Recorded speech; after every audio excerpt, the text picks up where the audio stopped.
Et comment a été donc leur intégration, je veux dire, leur intégration au niveau national, puisque ce sont des gens qui venaient d'ailleurs. Oui, Excuse-moi d'utiliser le terme ailleurs. Bon, quand je veux oui. dire ailleurs, ça veut dire qui ne sont pas de Camerounais, Camerounais, voilà. dont le nom colonial. Mhm. Et comment a été donc leur intégration au niveau du Cameroun? Est-ce que ça s'était très bien passé ou mal passé ou... Je veux dire parce que quand je vois ces gens qui sont arrivés au Cameroun dans les années 40 et ces Camerounais qui sont arrivés aussi en Allemagne dans les années 60, 70, un peu comme ton cas, 80, ce n'est pas facile pour eux de s'intégrer. Alors, comment était donc, qu'est-ce qu'ils racontent, qu'est-ce qu'ils disent par rapport à leur intégration au niveau du Cameroun? Là, je vais t'arrêter tout de suite, Lydie. J'ai fait faire une interview à ma maman, comme elle n'a pas été à l'école, et je lui ai posé cette question. Est-ce que ça a été facile pour vous? Ce qui me surprend du côté de ma maman, elle m'a dit quand elle est arrivée au Cameroun, ça n'a pas été du tout été difficile. Pas du tout difficile. Non. C'est surprenant. Qu'est-ce que je vais dire? Ma maman, les parents adoptifs de ma maman ont d'abord été à Douala, dans le quartier Ngoudi. C'est ce que ma maman m'a raconté. Et tous ceux, quand ils sont arrivés, ils ont cherché une maison. Ils ont eu une maison gratuite d'un certain feu, aujourd'hui feu Doumbé, dont la petite fille se retrouve à Bielefeld, qu'on a rencontré ici. Quand maman est arrivée ici, elle a rencontré cette fille. Elle a commencé, cette petite fille a tressé ma maman. Et comme ma maman parle douala correctement et bien, elle demande à la fille, mais tu connais un certain papa Doumbé qui habitait le quartier Ngodi? La fille lui dit, c'était mon grand-père. Ce papa Doumbé avait pris un côté de sa maison, avait pris toute une maison, une maison qu'il avait donnée au père adoptif de ma maman. C'est là où ma maman a commencé à habiter à Douala. Ce qui est bizarre, ce qui est vraiment étonnant, ça je vous le dis sans embâche, ma maman me l'a dit, quand ils arrivaient au Cameroun, ils se disaient, ben, on va arriver dans un pays, comment on sera accueilli? Il y avait cette peur. Bon, puisque le tuteur savait parler le pidgin, puisqu'il vient du Ghana, il bricolait un peu l'anglais, il savait parler le pidgin. Il dit non, à l'époque on les appelait les popos et tout ça. Bon, venez, voilà une maison, installez-vous là-bas. Si vous avez de l'argent, vous pouvez payer quand vous voulez. En fait, c'est ce que ma maman me raconte. Mon père également arrive à Douala. Son intégration n'était pas du tout difficile. Pourquoi? Parce que quand j'ai demandé ça à mon père me disait, les Camerounais voyaient ceux qui venaient de l'Afrique de l'Ouest, ils les prenaient pour un exemple. En fait, parce qu'ils avaient une façon de... Ils leur apprenaient, parce qu'ils avaient déjà eu des bribes de gérance dans les boutiques avant eux au Cameroun, donc ils ne pouvaient qu'apprendre avec eux, parce qu'à l'époque c'était le travail du cacao et ainsi de suite. Donc ce sont des questions que moi j'avais posées à mes parents. J'ai dit que je vais surprendre beaucoup de Camerounais en disant que ce n'est pas pour les flatter. L'intégration de nos parents, l'intégration de mon père et de ma mère au Cameroun a été très très très facile. Je crois qu'aujourd'hui ce ne serait plus la même chose. A été très facile. Parce qu'après même, quand mon père se retrouve à Ebolova pour y travailler, il reçoit, moi j'ai encore contact avec cette famille aujourd'hui, avec leurs enfants. Une famille a dit à mon père, tu n'as pas besoin de nous dire de payer une maison, voici une maison, installe-toi. C'était une maison couverte de nattes, ce n'était pas des tôles. Il a eu cette maison. Et c'est là où quand ma maman était déjà à terme, parce que moi je suis né au mois de juillet, le 21 juillet 58, mon papa arrive à Ebolova, ma maman était vraiment déjà à terme, elle a voyagé déjà à terme au mois de juin, elle arrive à Ebolova, c'est dans cette maison que moi je suis né. Et cette maison était offerte gratuitement? Offerte gratuitement par une famille Boulou. Une famille Boulou? Une famille Boulou qui a reçu mes parents. Super. Voilà deux choses. La famille Douala Ndoumbe reçoit ma maman, en fait avec ses parents, sans leur demander quoi que ce soit. Et jusqu'à leur apprendre. Et puis il y a une chose, c'est que la maman adoptive était prête à apprendre le douala. Était prête à apprendre. Parce que moi, j'ai remarqué que mes parents et leurs parents également, quand ils sont arrivés au Cameroun, je crois qu'ils avaient une dose de volonté. Il y avait une dose de volonté de vouloir s'intégrer au Cameroun parce que sans l'intégration, ça n'aurait pas pu être possible. Donc, il fallait passer par la langue. Deuxième chose, ils ont choisi un métier, c'était la cuisine. Faire les beignets, haricots, le gari, et pour vendre. C'était nouveau. Comment on peut être l'ennemi de quelqu'un si quelqu'un te dit, bon, je t'offre à manger ce qui est nouveau.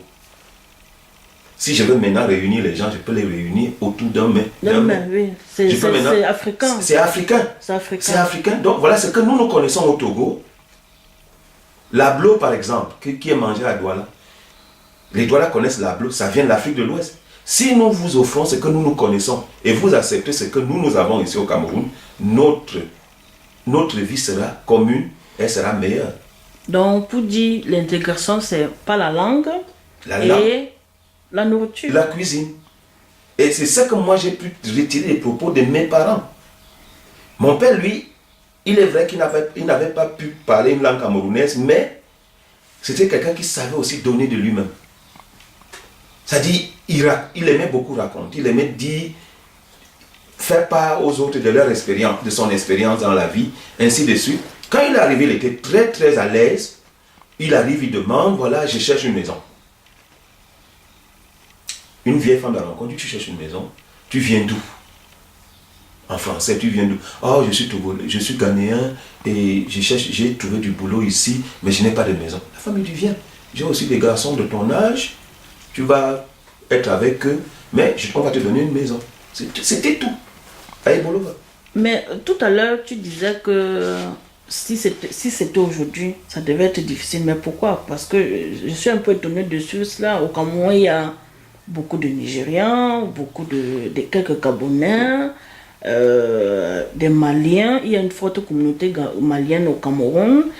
Il y a aussi, par exemple, dans mon village, à Baganté, il y a eu dans les années 80, si j'ai bon souvenir, j'étais encore très jeune, l'un des joueurs de l'équipe de la Panthère du Zumanto, et il était d'origine ghanéenne. Oui, si je dis ça, c'est parce que plus les choses évoluent, plus tard, quand les choses évoluent, si je le dis, je ne veux pas dire par exemple que le Cameroun n'accepte pas les étrangers. C'est pas ça que j'ai dit. Aujourd'hui, ils acceptent tout le monde. Il y a beaucoup de différentes nationalités. Mais il faut aussi comprendre une chose, c'est que au fur et à mesure que les choses évoluent, il y a beaucoup de choses qu'on perd. C'est ça aussi le problème. Cette intégration qu'il y avait à l'époque de mes parents n'est plus la même chose, c'est ce que je vais dire. Pourquoi? Parce que quand ils vivent ensemble, il y a souvent des petits problèmes. Par exemple, un Tchadien ou bien un truc, dès qu'il y a un qui fait quelque chose, ça devient déjà un grand problème. On catalogue. Ouais.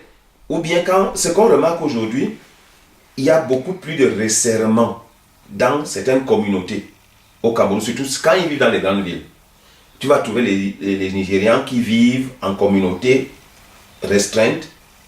Ils sont à tel endroit, Bon, à l'époque de mes parents, d'après ce qu'ils me disaient, quand tu étais Ghanéen, Togolais, disons à l'époque, ils disaient Dahoméen ou bien Béninois,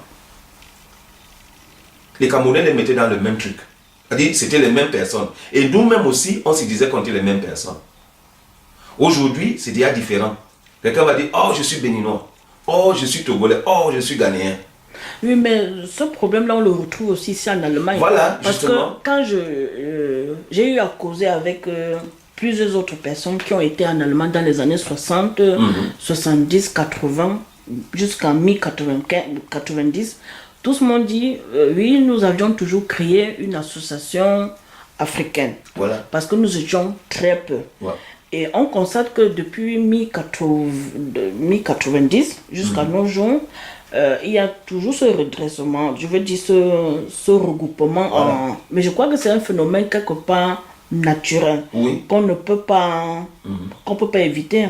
Et Oui. je me dis même que même les Européens qui sont même au Cameroun, bien en Afrique, quand ils sont nombreux, après il y a aussi des regroupements d'Allemands, d'Hollandais, de ceci, ça. Je crois que c'est quelque chose qui est naturel, mais je ne vois pas ça comme un problème en quelque sorte. Non, non, moi-même, je ne vois pas ça comme un problème. Et le problème, simplement, c'est que lorsque la question m'est posée, je pars dans l'optique où moi j'ai vécu, je pars dans l'optique où ce que j'ai entendu de mes parents, parce qu'eux aussi ont eu la même chose. Quand ils sont arrivés au Cameroun, ils n'étaient pas aussi nombreux que ça. Quand moi aussi je suis arrivé en Allemagne, on n'était pas aussi nombreux que comme on est aujourd'hui. Oui. Donc, c'est deux époques différentes. On ne peut pas les comparer. Donc, chaque époque a ses problèmes, chaque époque a ses avantages, chaque époque a ses désavantages. Donc, pour moi, je ne peux que parler de ce que moi-même j'ai vécu et ce que j'ai entendu. Parce que l'époque de mes parents, je n'ai pas vécu pour le savoir. Je n'ai pas vécu à cette époque-là pour savoir tout ce qu'ils ont dit, si c'est vrai ou c'est faux. Certainement qu'il y avait aussi eu des problèmes entre eux-mêmes d'abord. Certainement qu'il y a eu des problèmes entre eux et les Camerounais à un moment donné. Ça, ils ne peuvent pas rentrer dans le détail. Mais ce qu'on retient, c'est que dans leur communauté, il n'y a pas eu, comme dans certains pays, où on pourchasse les étrangers. Comme dans certains pays, je ne veux pas citer les noms. Ne citons pas Voilà, donc, non, la communauté de mes parents n'a pas vécu ça.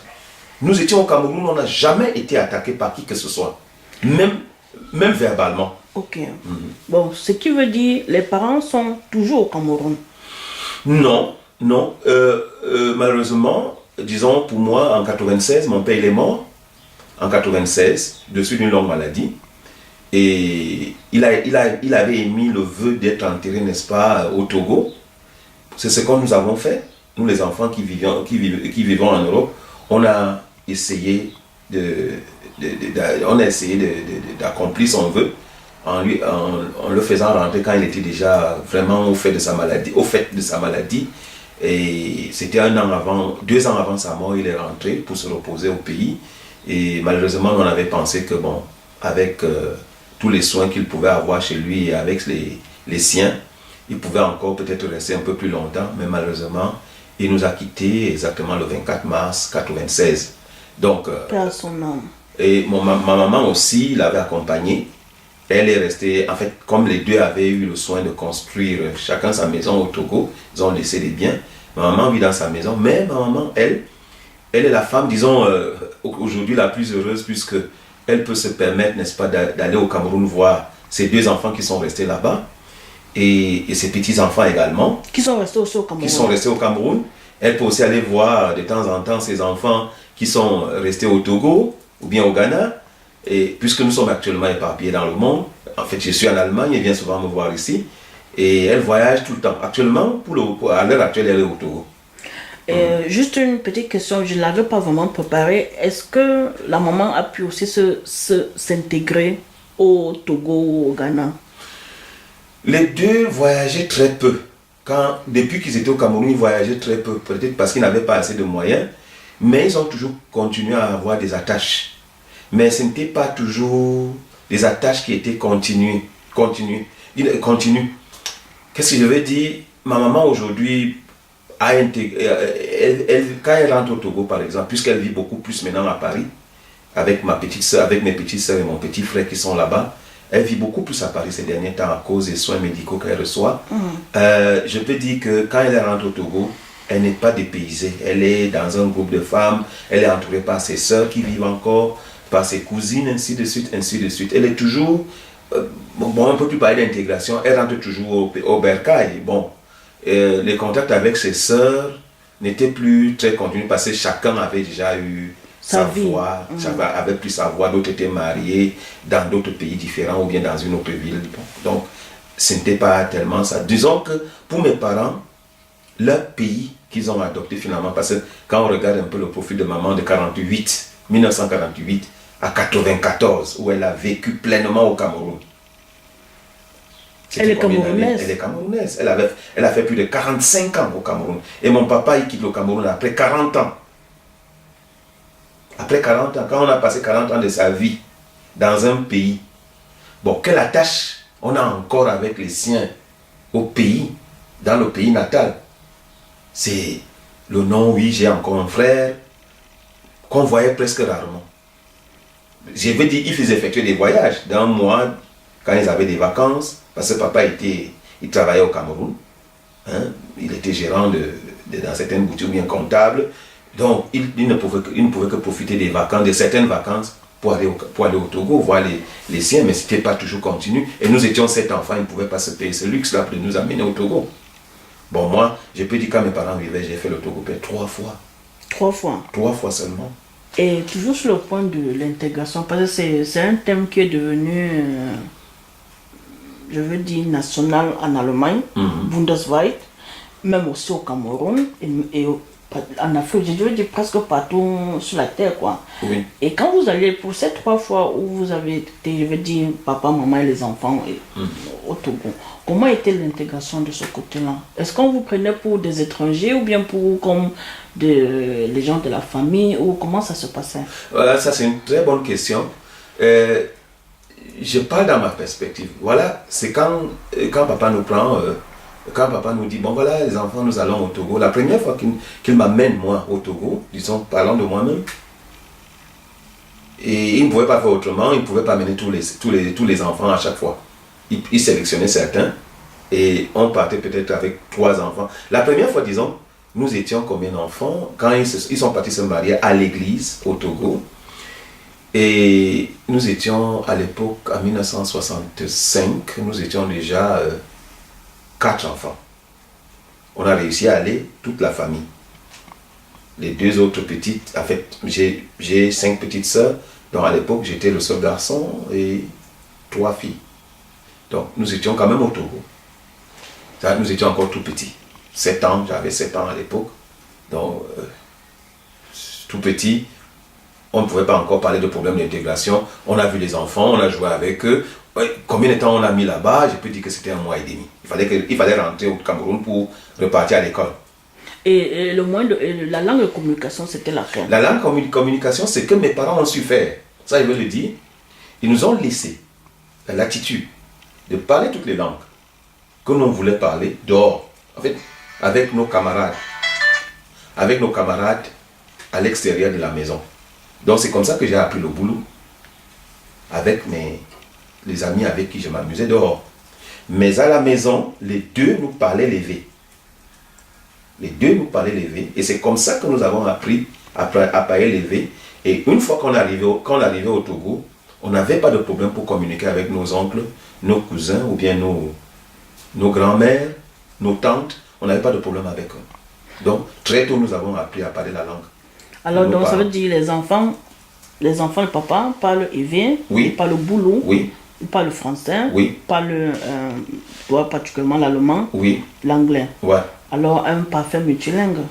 Ouais, donc, je peux dire que nous tous les enfants, nous avons grandi dans un cadre multilingue. Parce que tout le monde le sait au Cameroun combien de langues il y a. Bon. Quand on habite quelque part, le voisin n'est pas toujours de la même ethnie. Ça peut être un voisin qui vient de l'est du Cameroun, ça peut être un voisin qui vient du nord, et ainsi de suite. Bon, quand ils parlent leur langue, on capte quelques bribes. Ça c'est exact, c'est comme ça au Cameroun.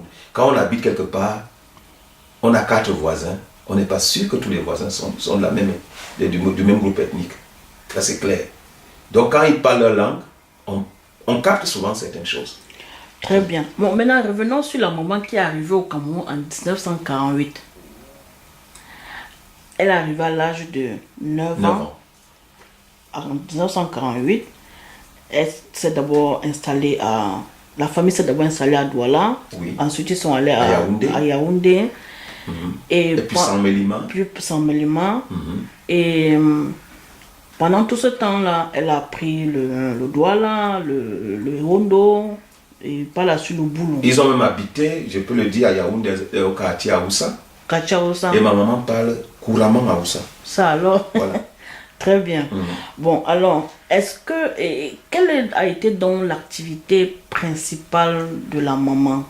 L'activité principale de la maman, c'était de faire les beignets haricots et de les vendre comme petit déjeuner au Cameroun.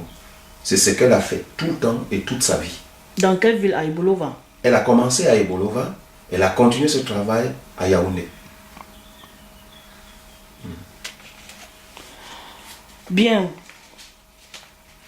Alors maintenant, nous allons revenir à la personne de Victor, l'initiateur du challenge camerounais.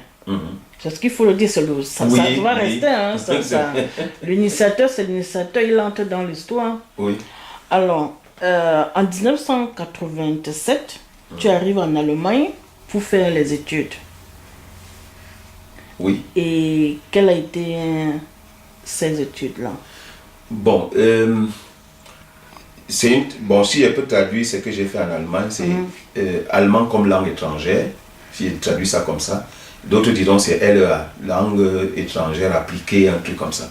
Donc, comme je le disais, j'ai toujours rêvé d'être enseignant. J'avais toujours voulu être enseignant. Et quand j'étais au Cameroun et que je faisais le bac, j'avais présenté, je crois, deux fois le concours de l'ENS. L'école normale supérieure. Mais je butais toujours à deux choses. Soit je ratais le bac, donc je ne pouvais pas entrer à l'école normale supérieure. J'ai passé, je n'avais pas, parce que je ne pouvais pas avoir le bac. J'ai réussi au bac, mais j'avais un autre problème. Le problème de nationalité. Oh! Donc j'avais la nationalité togolaise. Être né au Cameroun et n'avoir pas de nationalité camerounaise. Oui, je n'avais pas la nationalité camerounaise, donc tous ces concours, quand je les faisais, c'était réservé aux nationaux. Donc il fallait que j'ai la nationalité camerounaise. Soit dit en passant, j'avais fait la demande, mais ça avait beaucoup traîné. Voilà. Donc c'est comme ça que mes parents ont décidé à l'époque, n'est-ce pas, que je continue vers l'Europe. Il était question que je revienne tout de suite après un an, après avoir fait les études d'informatique, parce que je pouvais avoir la chance de travailler soit dans une banque ou bien dans un organisme qui avait besoin des informaticiens. Bon, ça n'a pas donné. Et quand je suis arrivé en Allemagne, il dit non, j'ai toujours voulu être enseignant, il faut que je fasse ces études. Et ils appellent ça en allemand Deutsch als zweite Sprache. Donc ça veut dire que je devais enseigner comment enseigner l'allemand. Donc, et c'est ce que j'ai fait. Et en option, j'ai fait pédagogie et puis la romanistique, donc le français. Et c'est comme ça que j'ai terminé mes études en 1997. Un an après le décès de papa. Un an après le décès de papa. Parce qu'en fait, je voulais terminer en 1996, mais ce décès m'a un peu reculé et je devais donc me ressaisir pour pouvoir terminer enfin en mai 1997 avec le diplôme de Magister à Sion. Mais je suis un peu étonnée qu'on ait en face quelqu'un qui parle le boulot, quelqu'un qui parle le hondo. Bon, c'est presque, ce sont des langues presque communes. Quelqu'un qui parlait les vins et qui arrive en Allemagne, décide de faire en quelque sorte germanistique, si je peux le dire ainsi, et qui aurait dû faire par exemple des études africaines. Mais pourquoi ce choix sur la langue allemande alors qu'il y avait le potentiel pour s'étendre sur les langues, je veux dire sur quelques langues africaines, ou bien les études africaines en général? Oui, je peux répondre à la question. C'est une question un peu très difficile et aussi très, très importante. Bon, vous voyez, il y a une chose, lorsque un enfant qui est l'aîné d'une famille, je vous ai dit auparavant que, tout à l'heure, au début, que ma décision de venir en Allemagne n'avait pas été préparée et ça n'avait pas été vraiment accueilli de manière positive dans ma propre famille. Parce que papa voyait les difficultés que je devais avoir. Il n'était pas content que j'aille dans un pays pour recommencer tout de zéro. En fait, c'était ça, quoi. Donc, pour dire même la vérité, dans mon fort intérieur, je voulais étudier sport. Et quand j'ai dit ça à mon père, par exemple, il a dit, mais ça c'est quelle bêtise ça. Ah, bon, puisque pour lui, un enfant qui dit, il va à l'étranger, il va étudier sport, c'est qu'il va s'amuser. Pour beaucoup de parents, c'est ça. Voilà, c'est qu'il va s'amuser. Aujourd'hui, ça a changé. Or, j'aurais pu lui expliquer que le sport est une matière comme le reste, et puis ce n'est pas aussi facile que ça, il fallait aussi se battre. pour calmer la famille, en fait, j'ai dit, bon papa, ce que je vais faire, comme j'ai toujours voulu être enseignant de langue, je vais enseigner la langue allemande. Bon, quand il a entendu cela, il s'est calmé un peu. Bon. Et Bielefeld n'offrait pas la chance de faire l'africanistique. Il est bien vrai que j'aurais pu aller ailleurs, à Cologne, faire l'africanistique. Je pouvais le faire. Mais il y avait une chose, c'est qu'il fallait que je me stabilise. Je viens d'arriver en Allemagne comme tout jeune homme, et puis bon, la langue était un peu... Au début, la langue n'était pas facile pour moi. Ça, il faut dire la vérité. Il fallait que je me batte pour pouvoir apprendre la langue à moins d'1 an et d'avoir ma place comme étudiant. Bon, une fois même eu la place comme étudiant, ce n'était pas évident que, que la langue vraiment soit parlée. Il y avait encore trop de difficultés. Donc pour moi, il fallait que je me stabilise dans la ville, dans la faculté, et puis ce que j'avais choisi. Bon, les langues africaines pour moi, pour dire la vérité, n'étaient pas à l'ordre du jour. Pourquoi? Parce que je trouvais que bon, si tu ne maîtrises même pas d'abord la langue allemande et tu choisis autre chose, les difficultés seront encore beaucoup plus énormes. Et c'est pour ça que j'ai décidé, j'ai dit ok, voici ce que je fais, je vais étudier. Néanmoins, quand je regarde mon travail de fin d'études, c'était un travail de comparaison avec toutes ces langues que j'ai pris en ligne de compte. Et j'ai pris juste un thème, c'était le thème des temps, comme le présent, le passé et le futur, que j'ai dû comparer. C'est-à-dire j'ai intégré dans mon travail l'allemand, le français, le boulou et puis les V. Ça, c'était mon travail de comparaison. C'était pas facile, mais j'ai quand même pu réussir un travail de comparaison parce que j'ai travaillé avec un grand linguiste, paix à son âme, Werner Kuhmann, qui a été mon directeur de thèse. En fait, et celui qui m'a encouragé, de dire, bon, puisque tu es africain, les langues africaines sont très riches, essaie de faire une comparaison avec ces langues. Le français, l'allemand, le boulou et les V. Et j'ai quand même pu lui démontrer qu'il y avait des différences, il y avait quand même aussi quelques similitudes. Donc c'était ça mon travail de fin d'année, de fin d'études, pardon. Et l'autre jour, quand je causais avec toi, tu me disais que tu enseignes parfois à compter de 1 à 10 aux enfants de ta classe, je veux dire aux élèves de ta classe, en langue boulot et en langue V, c'est ça? Non, ça c'est, je t'avais dit ça. C'est un jeu quoi. Oui, j'ai rectifié. C'est que quand j'ai fini mes études, j'ai commencé à enseigner la langue allemande aux adultes qui venaient en Allemagne. Et j'ai fait ce travail pendant une longue période, une longue durée. C'était de 1995 à 2002. Donc je n'ai travaillé avec les adultes. Puis après, je m'étais décidé de créer moi-même encore. En fait, j'ai encore initié un autre projet. C'était le projet de présenter le Cameroun, ou bien disons l'Afrique, dans les écoles primaires. Parce que j'avais eu l'impression que même les adultes ne connaissaient pas bien l'Afrique. Les adultes allemands. On te pose une question sur l'Afrique, c'est toujours sur l'actualité, les guerres, les maladies, ainsi de suite. Et ça arrivait même jusqu'aux enfants où les enfants posaient des questions à leurs parents. Pourquoi les gens qui sont là, ils sont noirs?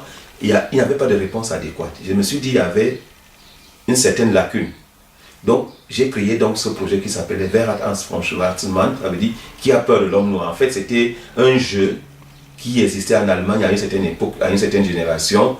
C'est comme ce qu'on appelle la poursuite au Cameroun. C'est-à-dire un gars qui a peur de l'homme noir et puis s'éparpillait dans la cour. Et c'était un jeu qu'ils avaient à l'époque avant.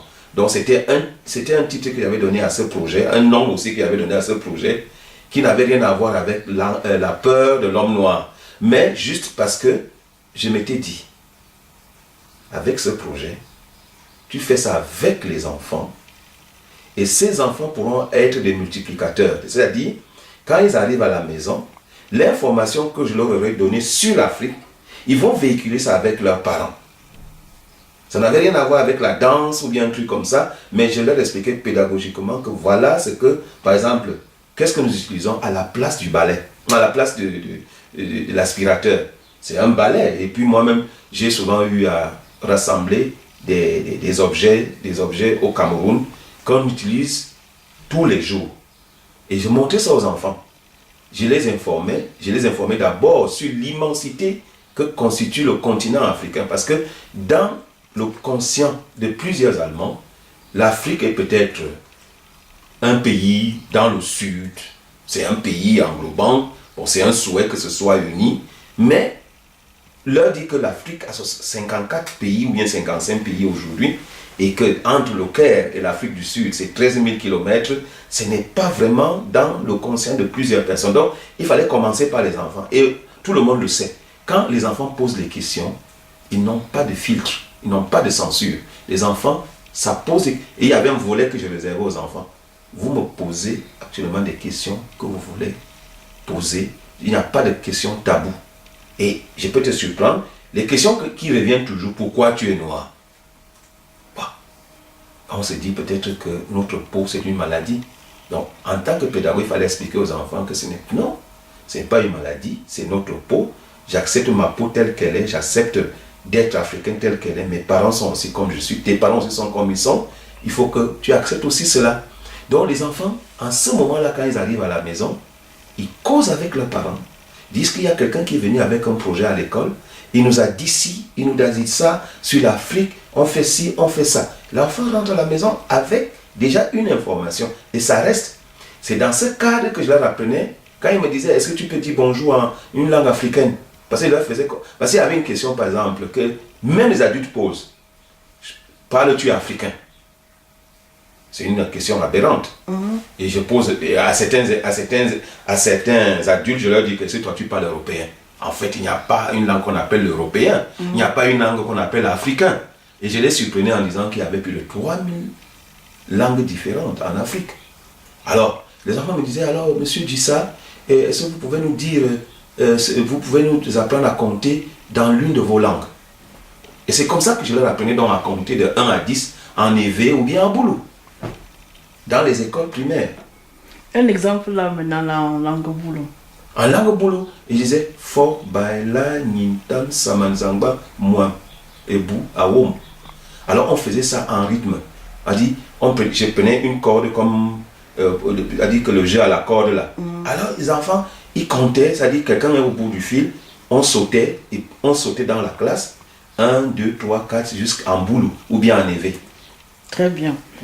Alors maintenant, nous devons changer de registre. Oui. Tout à l'heure, nous avons beaucoup insisté sur le plan de l'intégration.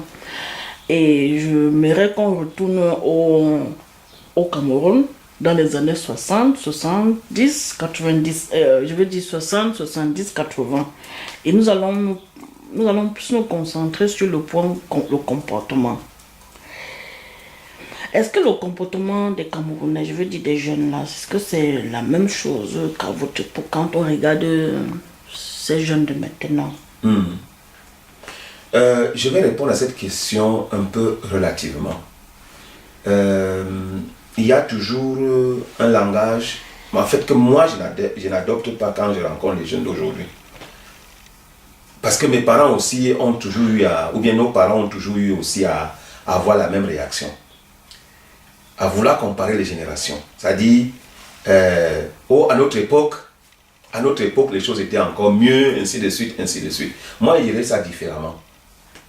Je dis bien encore que lorsque nous sommes arrivés, quand moi je suis arrivé en Allemagne, on n'était pas très nombreux. C'était une autre époque. C'était vraiment une autre époque. On avait un but. Ce qui arrivait, moi je suis arrivé, je dis, quand je parle de ma personne, je suis arrivé pour les études. J'étais conscient que ma famille m'a envoyé dans ce pays pour atteindre un certain but. Ça, c'est clair. Bon. Par la suite, il y a d'autres qui, à mon époque aussi, sont venus pour d'autres buts. Soit pour chercher du travail, soit ils étaient mariés et ils sont venus ici par le truchement de leur femme. Ce n'est pas la même chose. Je ne peux pas comparer les choses. Et puis, je ne peux pas comparer les temps. Ceux qui sont venus aujourd'hui, je suis loin de dire aujourd'hui pourquoi tel est venu ici, qu'est-ce qu'il est venu faire ici, qu'est-ce qu'il est venu faire là. Quand il rencontre un Camerounais en route, il me dit je suis là. Il est très rare de demander à quelqu'un qu'est-ce que tu es venu faire ici. Moi, je ne demande pas. Parce que d'autres ont honte de dire ce qu'ils sont venus faire ici. D'autres sont fiers de dire ce qu'ils sont venus faire ici. Si lui-même il le dit, il dit ok, c'est bien, bon. D'autres, s'ils ont besoin de conseils, tu leur donnes des conseils. Donc, pour moi, je n'aime pas faire, par exemple, les comparaisons générationnelles. Chaque génération a son type de pensée. Je sais que quelqu'un attendrait de moi de dire que oh, les jeunes d'aujourd'hui sont comme ceci. Et on va commencer à une panoplie de négativité. Ils sont comme ceci, ils sont comme cela. Il faut comprendre une chose. Dans les années 60, le monde était autrement. En fait, moi, je ne veux pas dire que les années 60, c'était mes années. C'était encore trop petit pour le savoir. Moi, j'ai commencé à être conscient dans ma vie à partir des années 70, ou bien 75. Donc là, j'étais déjà jeune homme, ainsi de suite. Donc, le Cameroun de 1975 n'est pas comparable avec le monde de l'an 2000 ou bien l'an 2014. Ça, c'est très difficile à comparer. Et il faut aussi comprendre qu'il y a eu trop de mutations dans toutes les sociétés. Le Cameroun de 1980, d'avant 1986, avant la crise, n'était pas, franchement, c'était autre chose. Il y avait certaines difficultés, ainsi de suite. C'est pour ça que moi, je dirais plutôt que chaque génération a quelque chose de particulier. Je dirais aussi que ceux qui auront à juger, c'est les enfants de 2014, les jeunes de 2014. On poserait la question à un jeune, quelqu'un qui a 26 ans aujourd'hui. On va lui poser encore la question dans 26 ans. On va lui dire comment était votre époque. Bon, il va aussi dire ce qui était bien et ce qui n'était pas bien. Moi, c'est une chose, c'est quand moi je suis arrivé ici, je savais que j'avais des amis, par exemple, qui ont transformé leur visa touristique en visa d'études parce qu'ils avaient le bac, par exemple. Mais c'est ce qui n'existe plus aujourd'hui. Bon, il y a actuellement de nombreuses difficultés. On n'accepte plus les exilés. On ne donne pas plus facilement le papier pour les exilés. Et je te rappelle que qu'à mon époque, par exemple, il y avait des gens, quand ils étaient reconnus comme exilés, par exemple, ils avaient ce qu'on appelle la bourse de Otto Beneke. Par exemple, ils avaient une bourse. Mais aujourd'hui, ces choses n'existent plus. Ça n'existe plus. Donc, l'Allemagne des années 80-90, pour nous qui sommes venus à cette époque-là, dans les années 87, disons qu'il y avait certaines facilités. Mais déjà, il y avait des difficultés que moi j'avais, par exemple. Je n'avais pas le droit de travailler en dehors des vacances qu'on nous donnait, des congés d'été ou bien congés d'hiver. Je n'avais pas le droit, je n'avais pas ce qu'on appelle le droit du travail. Arbeit Erlaubnis, je n'avais pas ça. Il fallait que je travaille peut-être, que je trouve peut-être des jobs à gauche, à droite, aller tailler le gazon à quelqu'un, aller travailler peut-être chez quelqu'un pour pouvoir avoir un peu de sous pour financer les études. Je rappelle que je n'avais pas de bourse. Voilà. Donc, le problème tout simplement, c'est qu'aujourd'hui, même la bourse est devenue très rare. Et les enfants qui arrivent aujourd'hui, tout le monde voit quand ils arrivent ici. Est-ce que tu peux lire sur le visage d'un enfant qu'est-ce qu'il est venu faire ici? Il y a d'autres qui sont venus peut-être en passant par Lampedusa pour demander l'asile. D'autres sont venus pour les études. D'autres sont venus pour le travail. Ou bien d'autres sont mariés. Il y a beaucoup qui viennent ici pour des raisons différentes. Un autre, disons, je n'aime pas tellement le mot. Et le temps où on a vécu ici dans les années 80, chacun savait, quand il rencontrait un Africain, qu'est-ce que tel Africain fait ici, par exemple. Aujourd'hui, c'est à peine si tu sais ce que tel fait ici. Il y a d'autres qui viennent, c'est peut-être pour quelques jours, c'est pour acheter des voitures, ils font le business. Moi, c'est pour ça qu'il dit que c'est difficile de comparer des générations à une génération à une autre génération. C'est très difficile. Mais lorsqu'on regarde cette génération, est-ce qu'il n'y a pas quelque chose qui ne te plaît pas? Je peux aussi dire que, moi ça je veux le dire directement, à chaque génération il y a toujours quelque chose qui ne plaît pas. Toi-même tu le sais. Les mini-robes. Disons, prenons le cas des mini-robes qu'il y avait à l'époque. Ou bien quand tu portais par exemple une chaussure, comment ton père réagissait, les chaussures qui étaient à la mode, comment il réagissait. Ah, je ne veux pas voir ça chez moi. Je me souviens que mon père, lorsque les Rastas venaient de sortir, il n'était pas du tout content, il avait dit à ma soeur de détacher tout ça, parce qu'il n'était pas content. Pourquoi? Parce que c'est quelque chose, chaque être est conservateur. C'est comme ça. Ça, on ne peut pas empêcher quelqu'un d'être conservateur. Pour ce qui ne me plaît pas sur la génération d'aujourd'hui, je le dis sans franchement le craindre, beaucoup de jeunes aujourd'hui que je rencontre en Allemagne, beaucoup, pas tous, beaucoup sont inconscients.